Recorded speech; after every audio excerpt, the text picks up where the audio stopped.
Welcome to the first of our two-part series, Running for Elective Office in Amherst.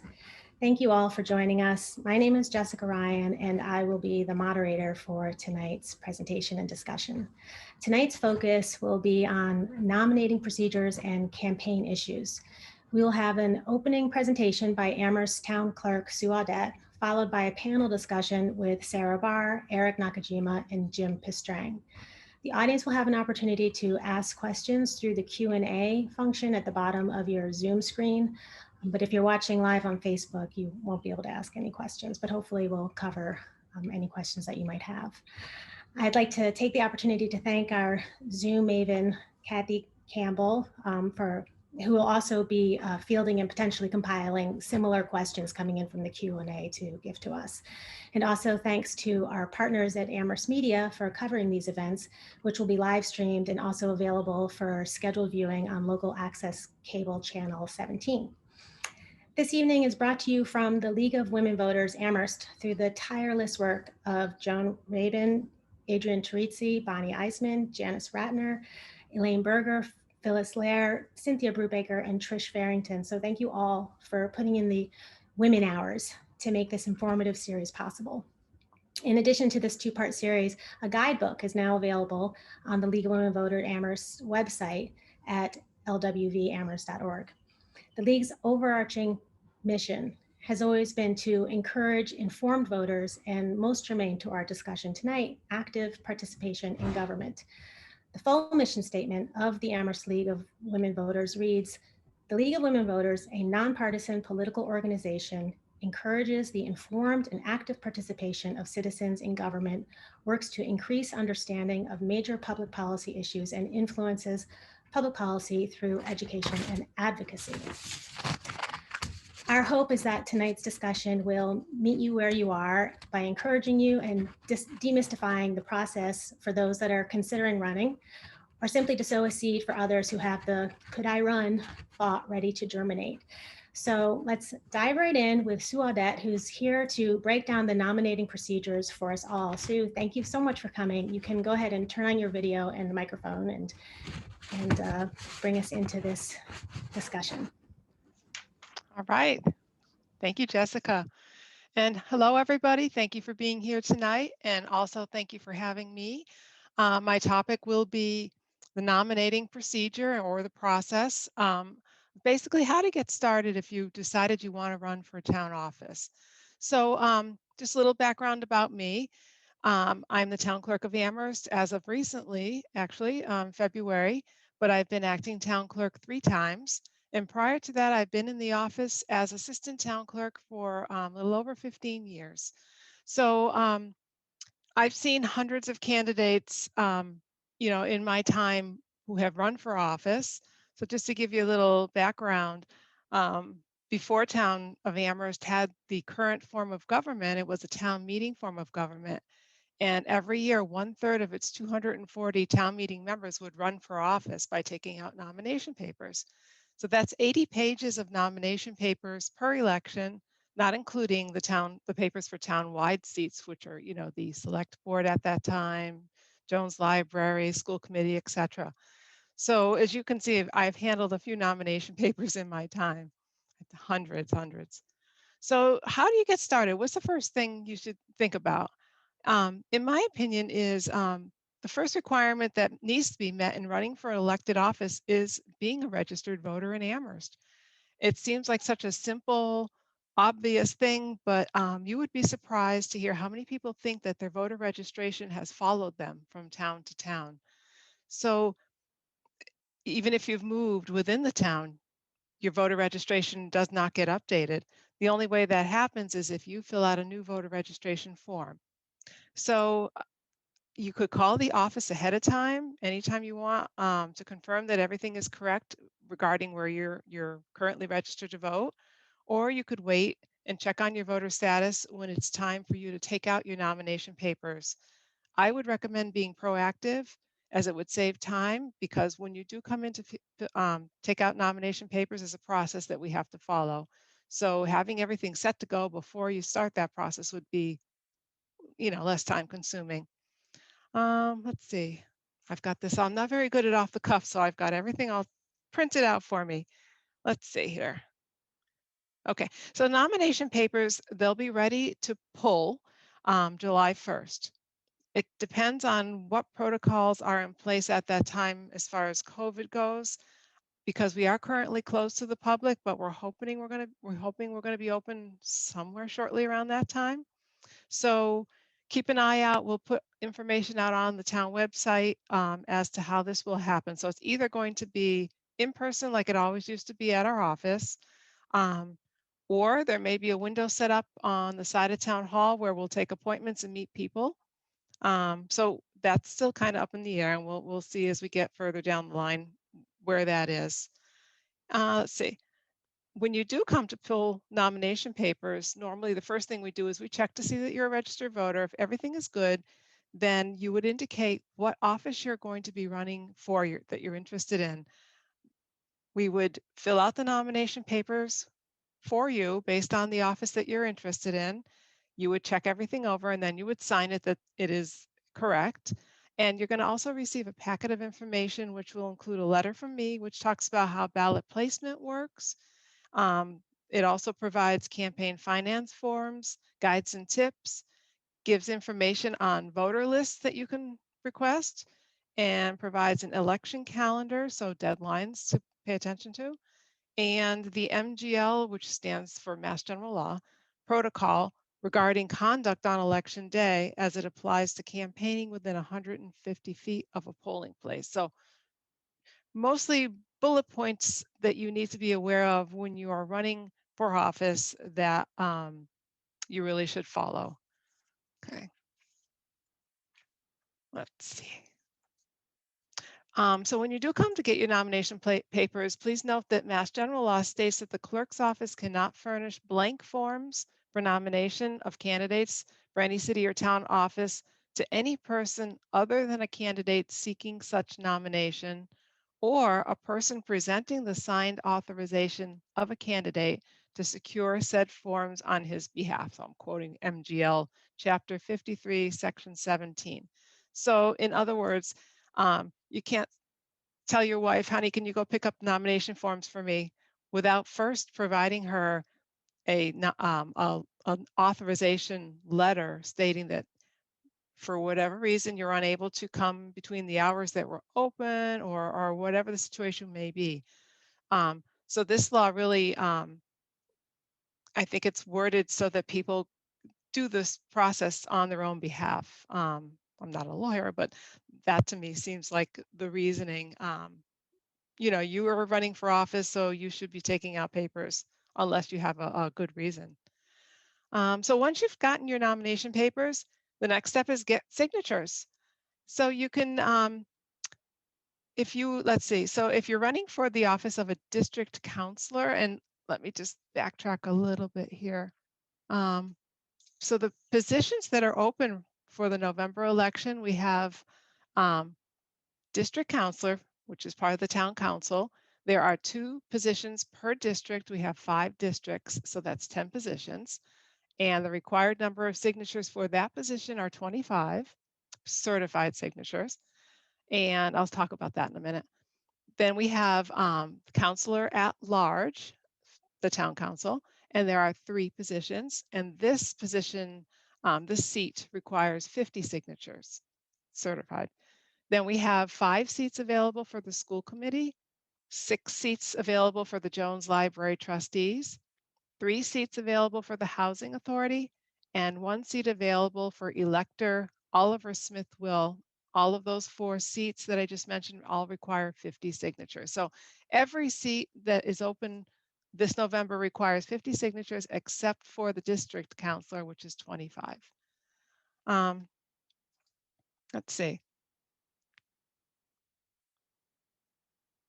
Let's see. So talking about the district counselor seats again, if you're running for District 1 counselor, that district is precincts 1 and 3.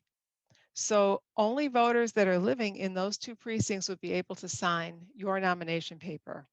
Okay. Signatures, this is Secretary of State ruling.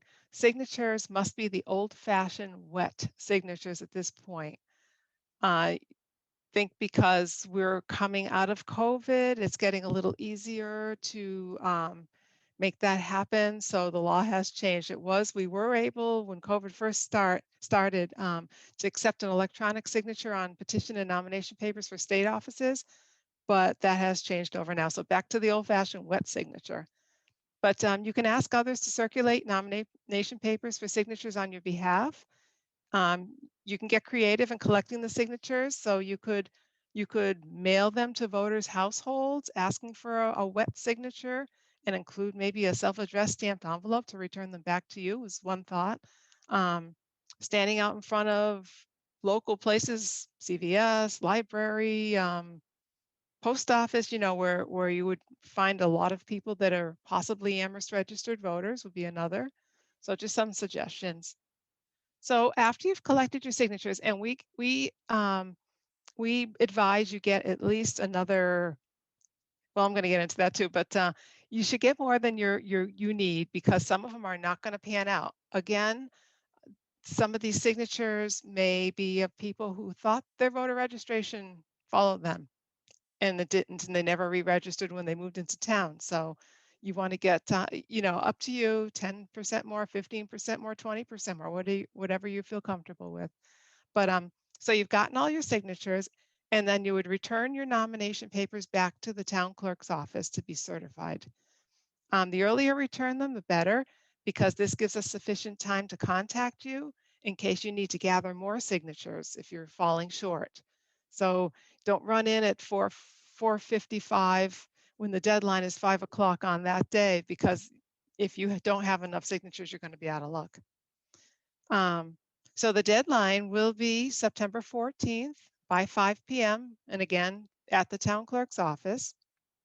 And let's see. So again, some of the reasons a signature may not certify, the person's not registered at all, or maybe they listed a post office box as their residential address. Can't live in a post office box. They don't live in Amherst, or maybe their signature is illegible. Maybe they're the only ones registered at that address and we cannot read the signature. So, or they could have already signed another nomination paper on your behalf. So that would be a duplicate signature, which we would not be able to verify.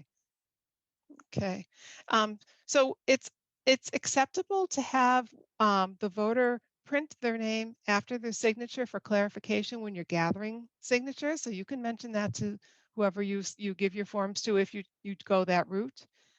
That is perfectly fine. So nothing against that. So let's say you've gotten your signatures, and for some reason you decide that you don't want to run. And you've already submitted your signatures to our office. If you do decide for whatever reason you can't run, you don't want to run, you have to withdraw by 5 p.m. on September 30th. And in order to withdraw, you have to submit a notarized letter to our office. Okay, so 5 p.m. on September 30th for withdrawal deadline. So I've been asked whether it's possible to run for counselor at large and district counselor at the same time. And the thinking behind this is that it would increase your chance to be elected.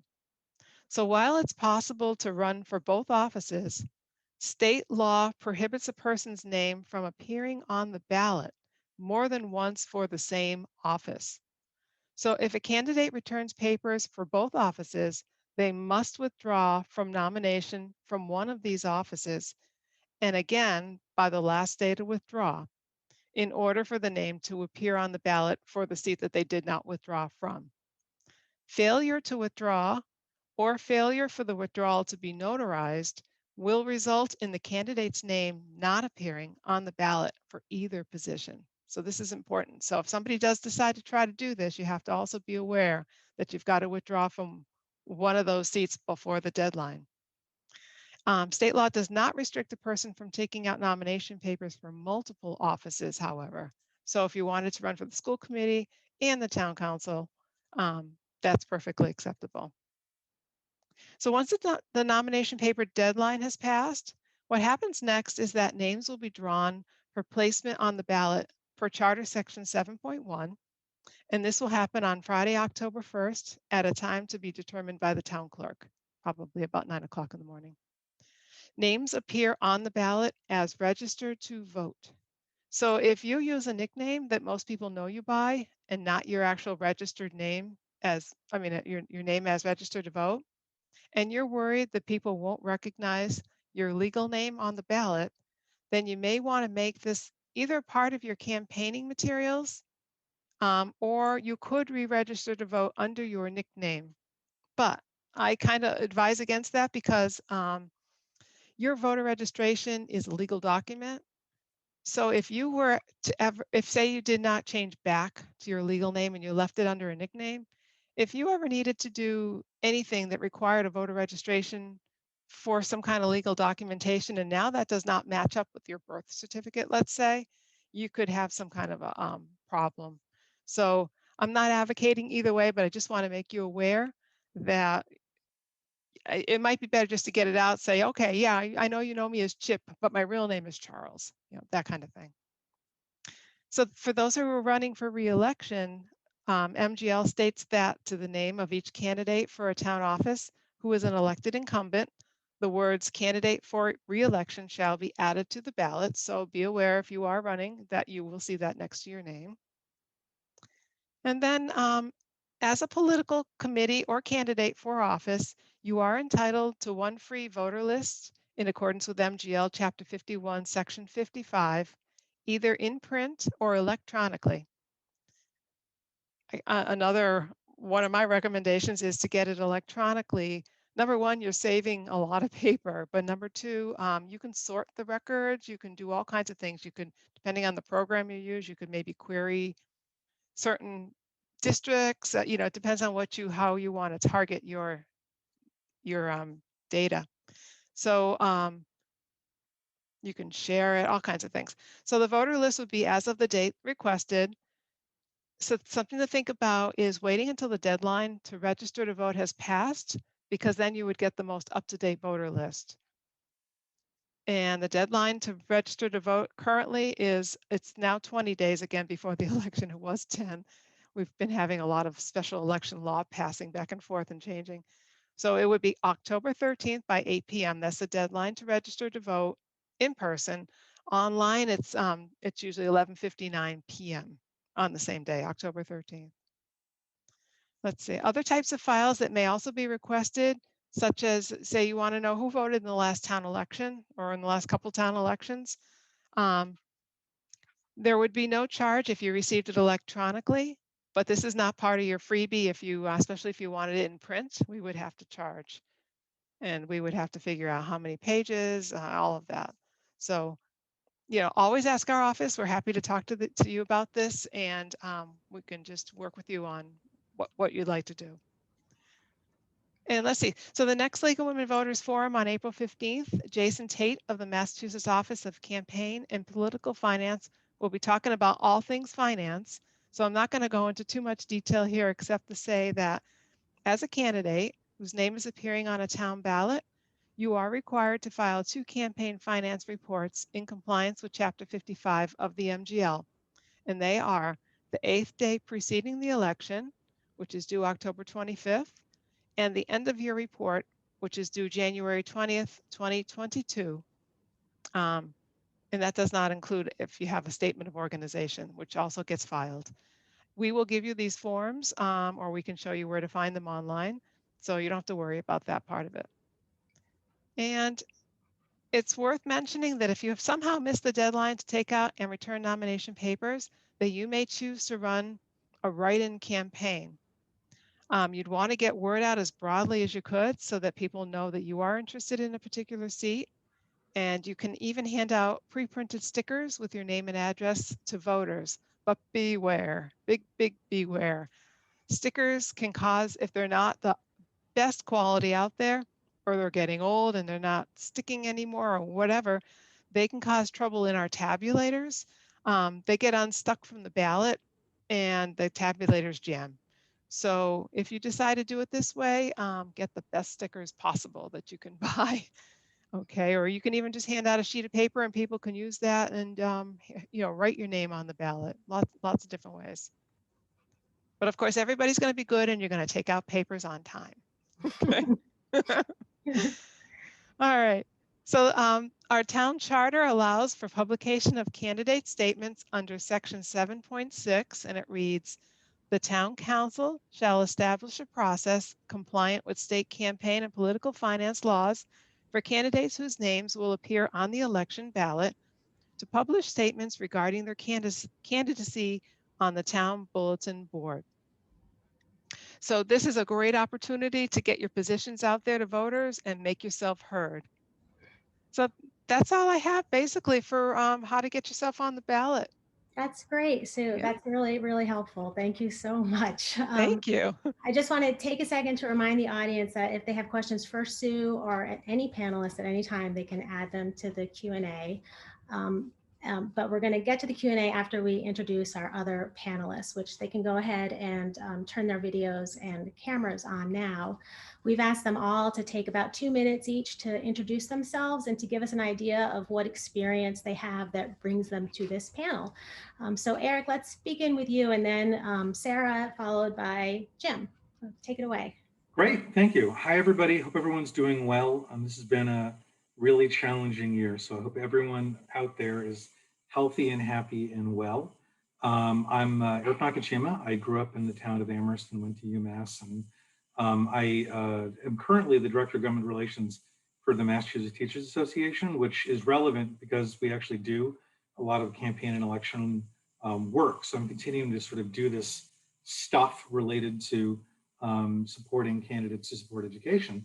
And I've also had the dubious honor of running for office, I think 5 elections in the span of 4 years for a combination of offices. Won a few of them, lost a few of them, but had a lot of fun doing it. So I think I do have some good experience from the success side as well as the learning what not to do side. So I'm really happy to be here. Thank you, everyone.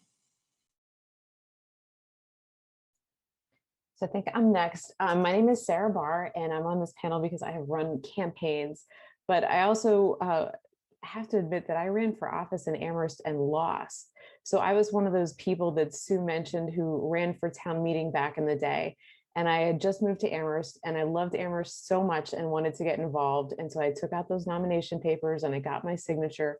But what I didn't realize is that you actually have to talk to people if you want to be elected. And so I was in a competitive ward and I lost by a couple of votes. But it is so important and exciting to be involved in your community. So even if you decide that running for office or working on someone's campaign isn't the thing for you, I would definitely encourage you to get involved in the town or your local community if you don't live in Amherst. I ran Mindy Dom's state rep race.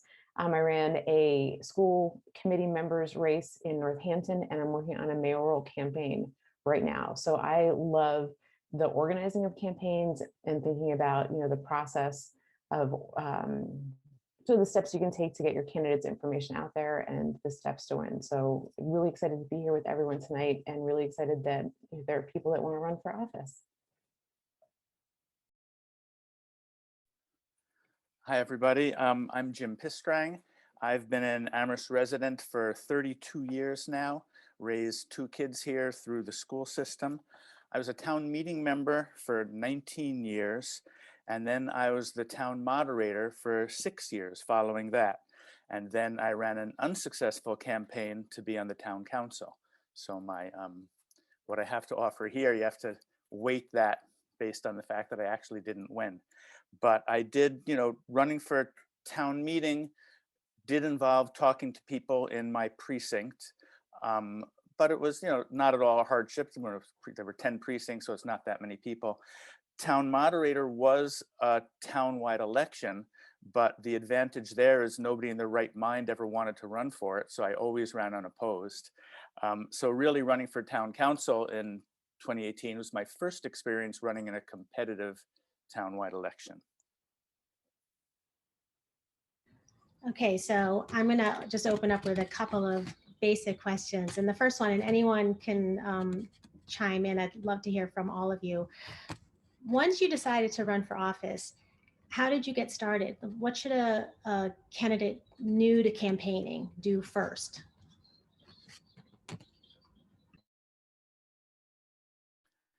I'll go first if you want there. So my first step was to recruit a campaign committee, a group of people to help me with the process. And I had a pool of people who had been urging me to run, so I made all of them, put up or shut up and work with me. The most critical positions was finding someone willing to be my campaign manager, but even more important, I think, was finding someone willing to be my treasurer. And I was fortunate enough to get somebody who had experience as a campaign treasurer for another campaign. So came into it understanding and knowing all the things that needed to be done. And there's all the legal requirements that Sue talked about. There's also things like setting up a PayPal account and a bank account and things like that, all of which my treasurer did for me. So I was fortunate to have that. For me, it was really important that my campaign committee was people that I got along with personally, but who had different views from me and from each other, and people who were willing to challenge me and challenge my views. And I ended up with a great group of people. So that was, whether or not I won or lost, the experience of running, the experience of working with that group of people was a very positive one. So I would urge people to find people that both that they trust, but who will challenge them to be on their campaign committee.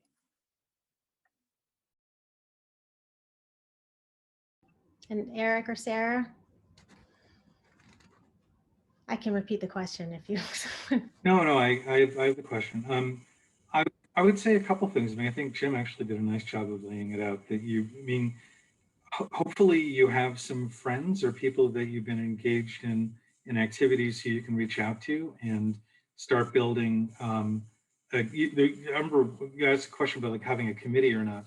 I mean, to me, there's a committee that you have to have for sort of legal compliance reasons for OCPF compliance or town municipal compliance, which is important, but there's also just simply having a kitchen cabinet or a group of people who can start doing outreach, link up to their friends, identify groups to reach out to or individuals to reach out to, starting getting yourself organized. And I think that's really critical. I do think getting the legal compliance issues straightened out early on is incredibly important because there's a lot of things you need to do, but there's also a lot of things you can get wrong.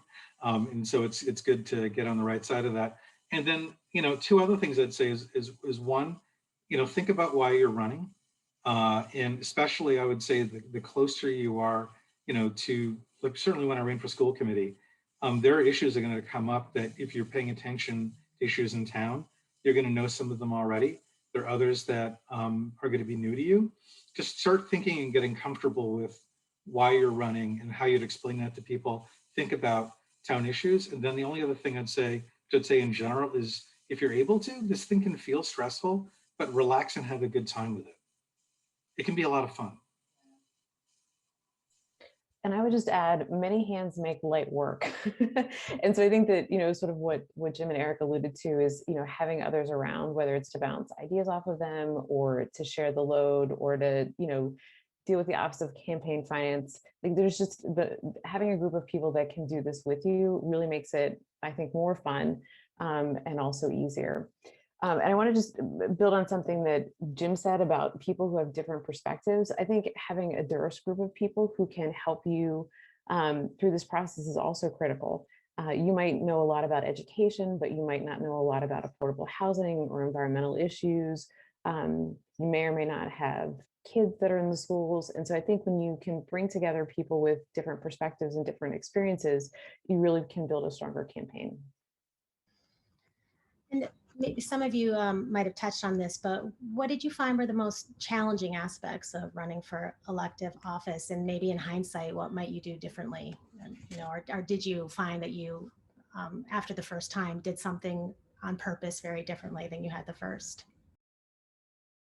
This is a bit of a silly answer, but it's grueling. So stay hydrated and pack snacks. As funny as it sounds, I mean, thinking about the campaigns that I've been a part of, I mean, whether you're door knocking or you're, out at the farmer's market or you're attending house parties, it is a lot of work. And so, just take care of yourself along the way.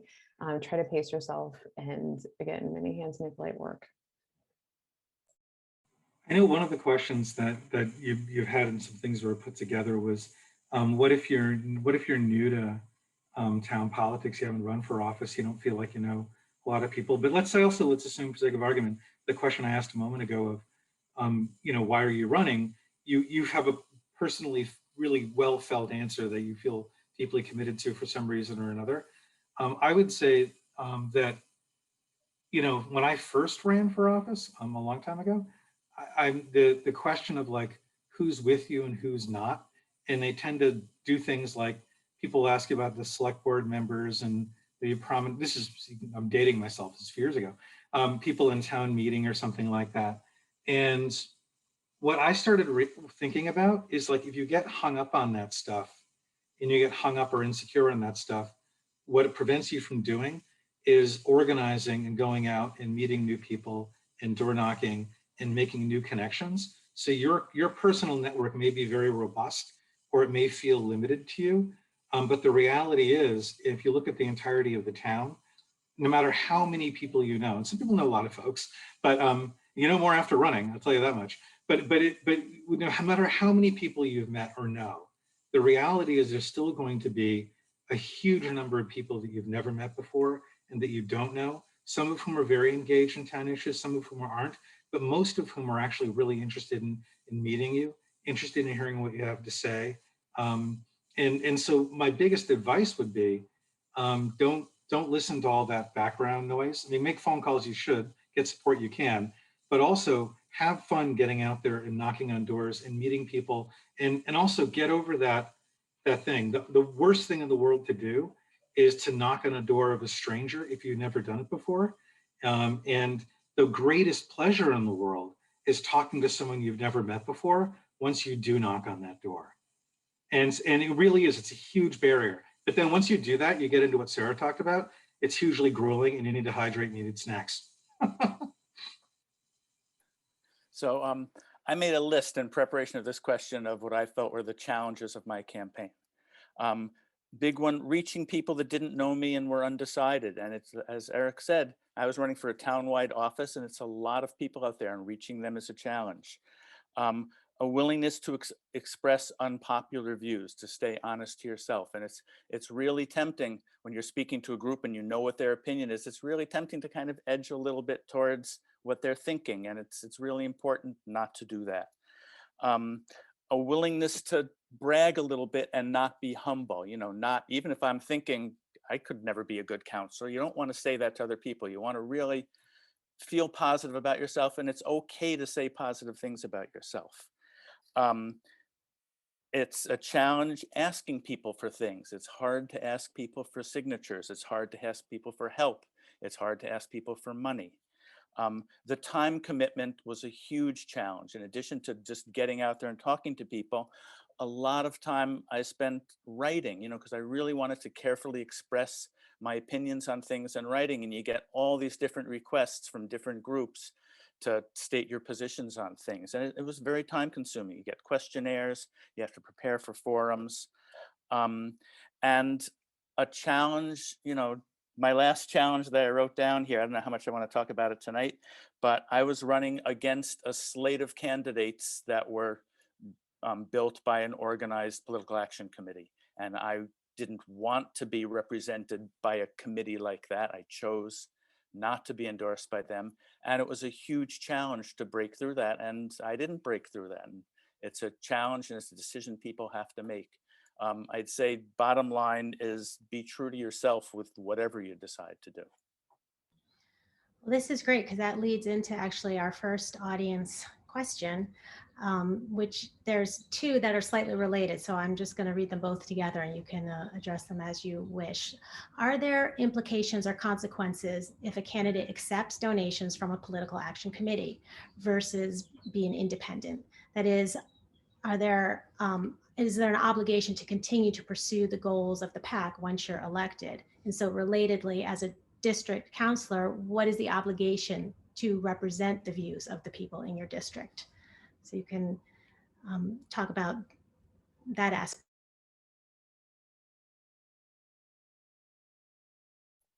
I'll be brave and go first. I'll start with the second question, the obligation to represent the views of the people in your district. So as I said, I was a town meeting member for 19 years. And on the one hand, I always tried to gauge what the people in my precinct were feeling about things, but I still voted the way my conscience told me to vote. And I made it clear when I was running that that's what I was going to do. So if there were questions about, big financial questions about school overrides or things like that, I had my own position and my own feelings and reasons for why I wanted to vote the way I did. I made it clear to my constituents what those were, and I never tried to hide it. But if, way back in the 90s when we were voting on the override for the high school renovation, if a majority of my precinct had said vote no, I still would have voted yes. As far as the obligations of accepting donations, first of all, the PAC in Amherst didn't make financial donations to people, but they did make in-kind donations, such as help building web pages, and most important, putting your name on the literature that went out. No, there's absolutely no legal obligation to follow anybody else's strictures or rules about how you should vote on things.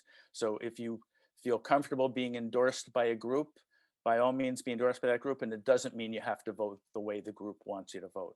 I had my own sort of personal philosophy of feeling that a PAC was a bad idea for the town, and that's why I chose not to be endorsed by them. They might not have endorsed me anyway, I don't know, but before they offered, I told them I wasn't interested. So I'll never know the answer to that. But no, there's no obligation to pursue the goals of a PAC that supports you.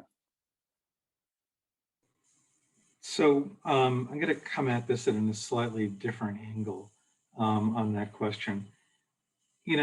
My assumption is if it's hard to be sort of like atmospheric about this because we're probably not talking about like, the NRA and the Sierra Club. We're talking about like PACs in Amherst that, ultimately, certainly in Amherst, there are people and issues and points of view that sit behind the PAC and that organize the PAC. And so, to my mind, if you're going to accept support from a PAC, and I'm pretty sure I was named actually as a candidate that was supported by one, that's because you feel comfortable with the views and you're an affinity to the views that are being expressed. And it may not be on everything, but it may be on a lot of things. I find as a side point, as somebody who grew up in town and like has a bit of a towny element to me, but also I'm a professional planner who has done like development and economic development work. I tend to see a lot of views in town from multiple angles simultaneously in a sympathetic way, but it doesn't mean I don't come down on a position, and ultimately have a view. My point on this is, first off, is that I feel like if we talk about PACs, we're sort of talking about something like it's this big thing, when ultimately what we're really talking about is a collection of people underneath it who you get a chance to meet, you can talk to, you can say I have an affinity. And then if you're voting, you're not voting because you're feeling like you're beholden to a group. Ideally, if you're getting support from some group, it's because you actually have an affinity or perspective that allows you to, that is consistent or consonant. But if it isn't, you just hopefully explain to people why you're doing what you're doing in an open way. And that's the great thing about elections is people can love you one election and not the next if they don't want to. That's, it's free that way. It's okay. Oh yeah, just two things. It was interesting to hear, Jim, you talk about your writing. I think one of the important things that you can do is be in conversation with your constituents. And so they're going to know what your position is at any point, because whether you're sending out an e-newsletter or the district councilors have meetings in Amherst, like there are ways to interact with people all the time. So once you're elected, it's not like it's done. It's like, you need to be in ongoing communication with your community. And there are going to be issues that come to town that are going to be surprises and new, and just how you engage with your voters is important. If you're trying to like bait and switch, like, okay, I'm going to support these things, but surprise, I'm in office and I'm going to do what I want, it's not going to get you reelected. But I also think that there's important trust that can build between voters and elected officials. And part of that is through transparency and conversation and movement together. Um, I'm interested that there's talk about the PAC in Amherst. And I did community organizing when I was younger, sort of in a different time and different place. And for organizing, people look to organize people to make social change happen. And so it's not just the PAC, but it could be your church is an organized group of people that might all get together and say, we like and respect you. So everybody from, Grace or Emmanuel or, from the JCA could be supporters. There's lots of different ways, or like your kid's soccer team or your bowling league or whomever, thinking about elections from groups is actually, I think, a really helpful way to organize, because people can tell their friends, you can bring in different perspectives. So I would just caution us against sort of thinking that there's only one way to think about groups and how groups influence elections. And the next question is, I've heard that certain tactics that are widely used are almost totally ineffective, i.e. lawn signs. What has been your experience? How do you measure the impact of signs, buttons, debate performances, etc.? Well, my debate performances seems different in kind, but what are your thoughts on that? So I went to campaign manager school in order to figure out how to do this because this was my first time. And the trainer was like, lawn signs do not win elections. And everyone in the class was like, what do you mean they're so important? We have to get lawn signs. And the trainer was like, no, voters win elections. And so you really need to figure out, how are you doing that individual work, getting people who you're going to be able to turn out on the polls. And so certainly those things can influence, but lawn signs, which has come up in the chat a couple of times, are not effective.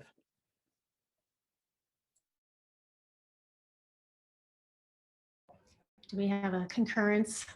On the Well, lawn signs? signs, as people like to say, lawn signs don't vote.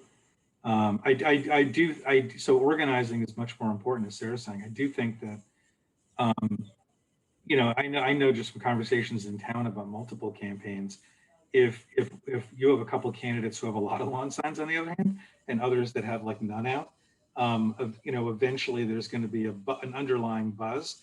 But the underlying buzz, I think, goes back to what Sarah said: is the question is a candidate viable? Are they running a strong campaign? And that's not going to be about lawn signs. That's going to be about organizing and support and other elements. So if everyone else has lawn signs out, you're probably going to end up getting lawn signs out too. But and the nature of the race matters too. I mean, something been talked about, but for the school committee, if I'm not wrong, it's the top 5 candidates get elected to school committee in terms of vote getters, I think.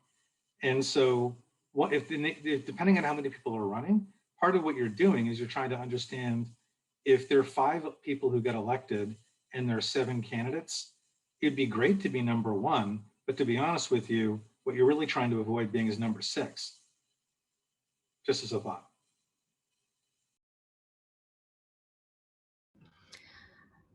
Okay, this one might be for Sue. Is it possible that we're going to have a primary for certain offices in Amherst this fall?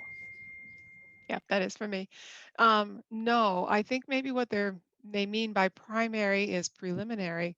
The charter, the way it was worded was in the very beginning when we were just moving into the new form of government, we did have a preliminary election before the actual town election, but that has passed. That was a one-time only thing. So we're going right into the biennial town election in November.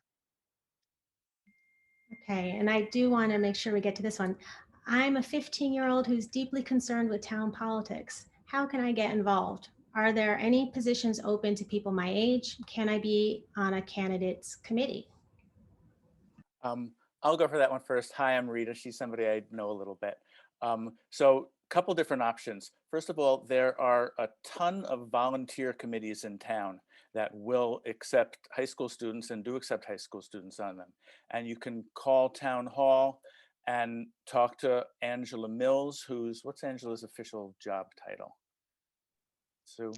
She's, yeah, I put my mute back on or off. She's the assistant to the town manager. So call Angela, tell her you're interested in volunteering in the town, and she'll look out for you. As far as getting on a candidates committee, I'd say pick the candidate you like the most, call them up and say, hey, I'm here to volunteer. And if anybody had done that to me when I was running, they would have been put to work right away. So that's two different ways you can get involved.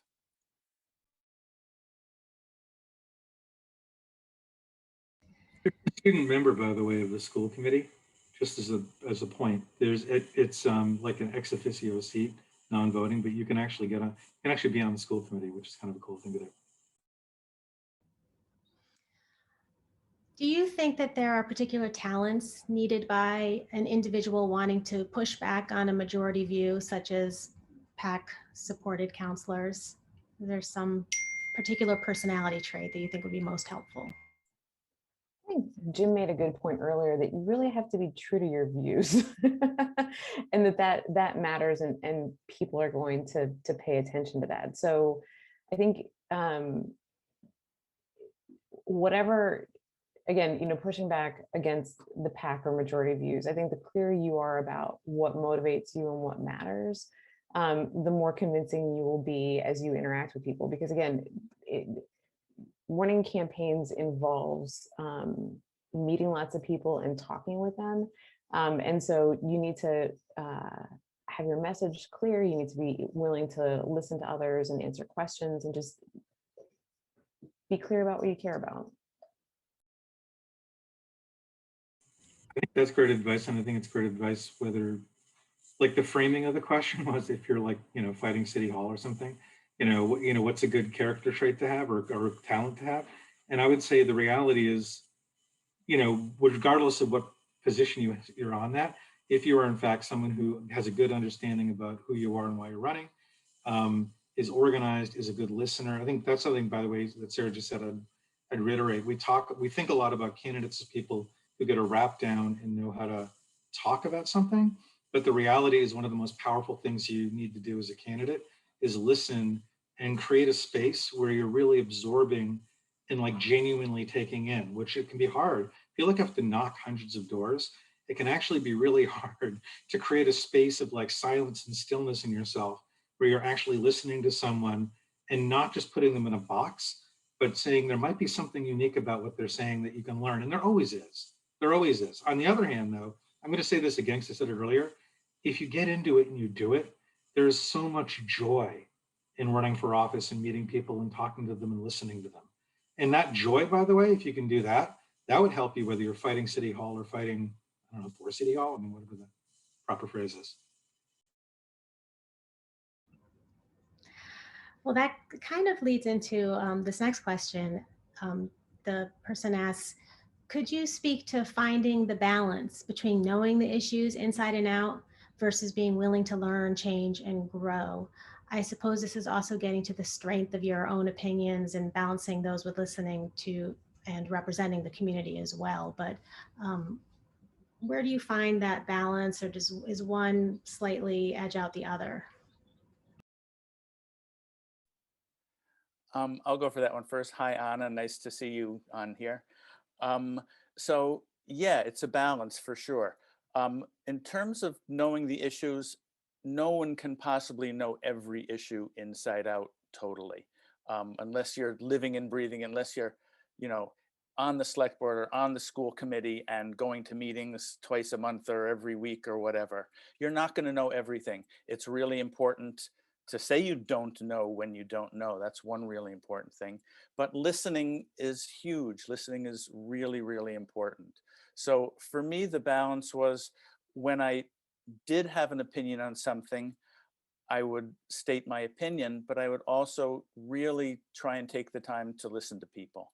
One of the best things we did in my campaign, the thing that I liked the most, is we organized house parties where we got people to volunteer to call, let's say 15 or 20 of their friends, and I'd have that group to speak to and answer questions. And I'd usually have, a 5-minute thing where I talked, and then it was all just a discussion, questions and answers. And it was fantastic. And it was that challenge of the balance of wanting to state my opinion and feeling it's important that people know what I'm thinking, but also really taking the time to take a breath and listen to other people. I would encourage curiosity.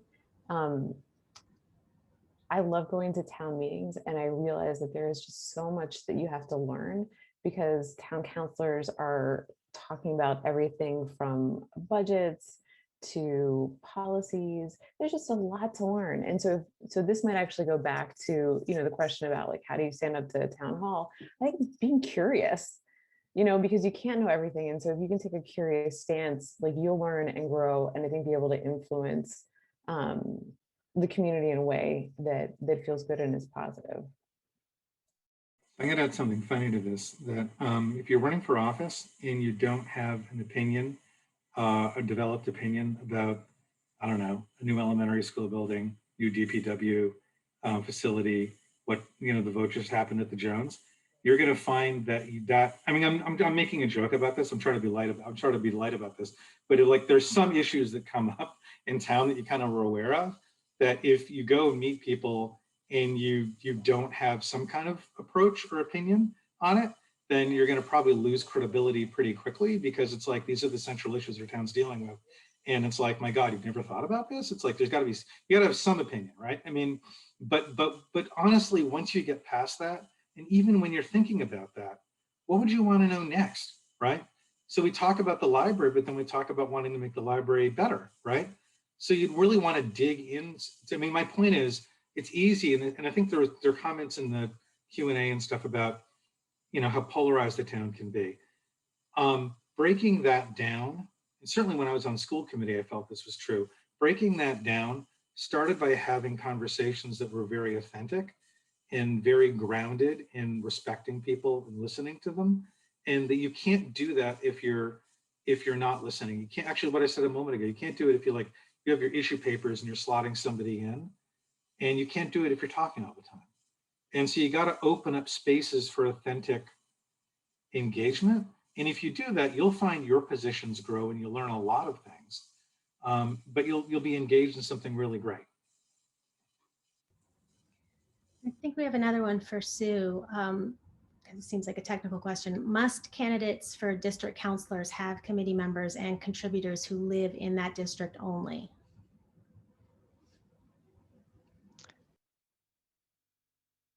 Committee members, I'm just reading it and thinking about it. I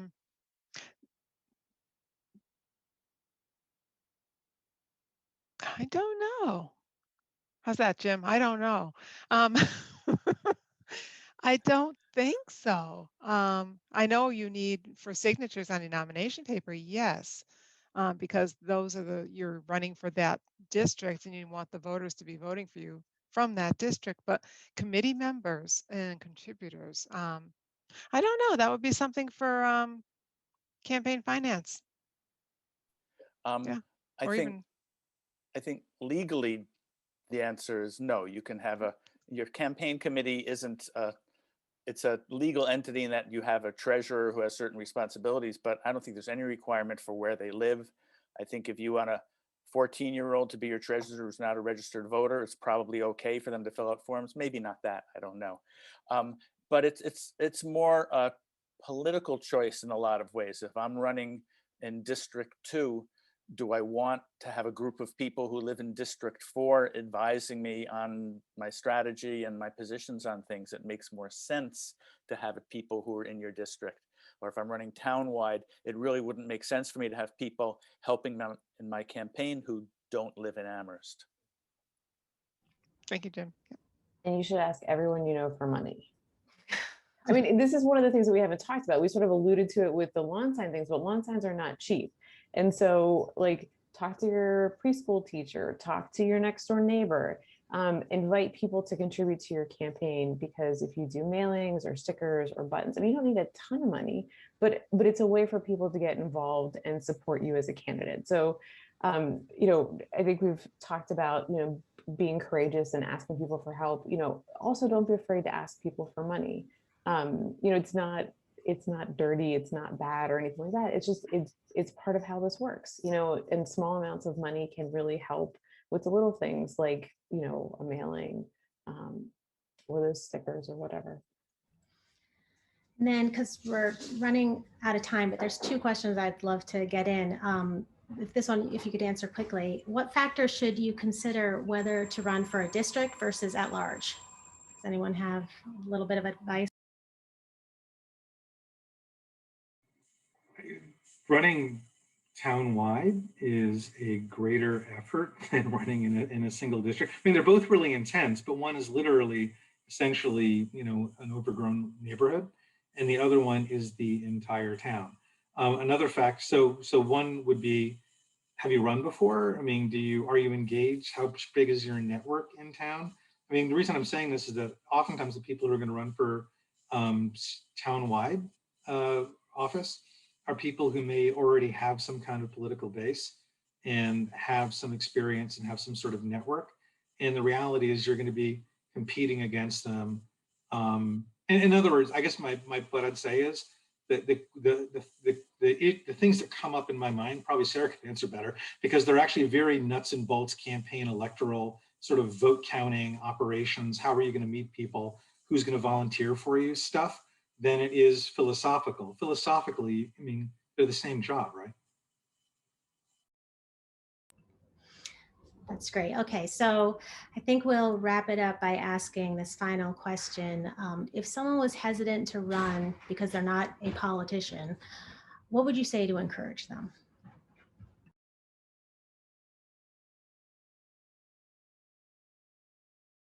And Sue, you can chime in too. I guess I'd say that in local politics, nobody's a politician and everybody's a politician.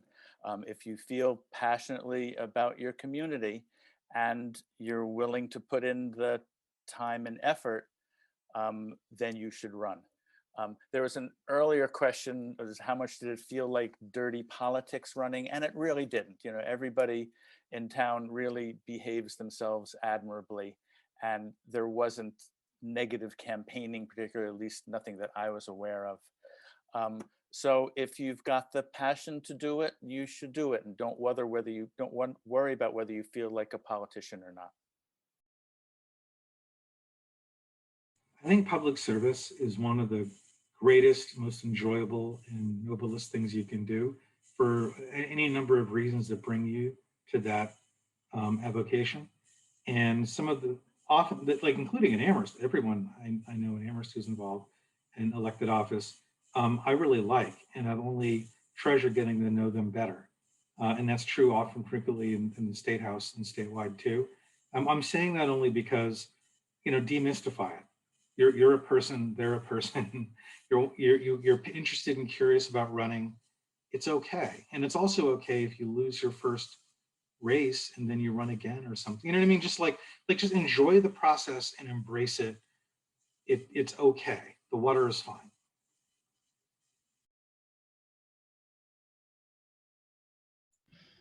And I think, I hope everyone who's on this call takes away the message that I think we've all said, is that public service is important, as Eric mentioned. And as Jim mentioned, there's lots of ways to get involved in the community. So please, whether you decide to run for elected office or you say, this isn't my moment, volunteer, get involved. There are just so many ways that you can contribute to the community. And I totally agree that public service is the way to go.